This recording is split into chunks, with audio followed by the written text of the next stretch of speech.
The Benko Gambit starts with white playing d4, and black responding with a knight to f6. White then plays c4, gaining space on the queen side. Black challenges white's control of the center by playing c5, offering a pawn. If white captures this pawn, black can recapture with e6 or e5. However, white usually chooses not to take the pawn and instead pushes forward with d5, advancing further into black's territory, seizing more space, and making it more challenging for black to develop their pieces effectively. With white's pawn on d5 supported by the pawn on c4, black decides to challenge the base of this pawn structure by playing b5. This move attacks the c4 pawn and introduces the Benko Gambit, which arises from the Benoni defense. Initially, black offered a pawn on c5, which white declined, and now black offers another pawn on b5. White has two options: capture the pawn or play something else. If white decides to accept the gambit by capturing the pawn, this is called the Benko Gambit half accepted, as white has accepted one pawn. Black may then offer another pawn on a6. If white captures this pawn as well, it becomes the fully accepted version of the Benko Gambit. Black's strategy is to allow this capture so that, after white takes the pawn, black can recapture it with the bishop, developing the bishop on a strong diagonal aimed at white's kingside. White continues by developing the knight to c3, and black plays g6 to fianchetto the bishop on the long diagonal. White then strengthens the d5 pawn with the move e4. In many cases, black may capture white's light-squared bishop, aiming to disrupt white's castling rights. However, if you're playing as white against the Benko Gambit, you don't need to worry too much about this. After black offers another pawn with b5 in the Benko Gambit, white can choose to decline further material by pushing the g-pawn to g3, eventually moving the king to g2 for safety. Meanwhile, black might play d6 to solidify the pawn chain, and white responds with g3.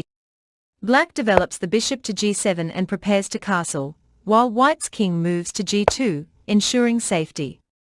White can continue developing their pieces, while black typically castles and develops the knight to f3, and then to d7. White then plays a4 to challenge black's queenside presence, and black may respond with moves like queen to a5, focusing on activity on the queenside. White can continue with rook to e1, enhancing the control of the board and activating the rook. Black responded with rook to b8, and white played bishop to e2. In this scenario, the reason black played the Benko Gambit becomes clear. Black seeks active play on the queenside, utilizing the semi-open files to exert pressure and create attacking opportunities. However, white, having gained a pawn, retains a solid advantage. White's plan includes counterattacks, such as if black captures a pawn, white can respond with nb5, attacking the queen and closing the b-file for the rook. This sequence puts white in a strong position with a clear initiative in the game. Let's revisit a few moves. We saw that if white captures the pawn, it leads to the Benko Gambit half accepted, and if white also captures the pawn on a6, it becomes the Benko Gambit fully accepted. But what happens if white decides not to capture the pawn on b5? The most popular response from white in this case is to develop the knight to f3, focusing on development, and not worrying about the pawn. If black captures the pawn on c4, white can then play knight c3, defending the pawn on d5 and preparing to play e4, which strengthens the center and opens up the diagonal for the bishop to eventually capture the c4 pawn. However, black typically does not capture the pawn on c4. Instead, black often plays b4, gaining more space on the queen side and preventing white's knight from developing to c3. White can then develop the knight to d2. Black continues with g6 to fianchetto the bishop, and white responds with e4, forming a strong central pawn chain. Black might then play d6, solidifying their pawn structure, and white develops the bishop to d3 and the knight to d7. White can challenge the advanced b4 pawn with a3, aiming to disrupt black's pawn chain by attacking its head. Black usually avoids capturing on a3 to maintain control over the b4 square, and continues developing with moves like bishop g7. White can then capture on b4, and after black recaptures, develop the knight to b3. Black may strengthen the pawn structure with a5.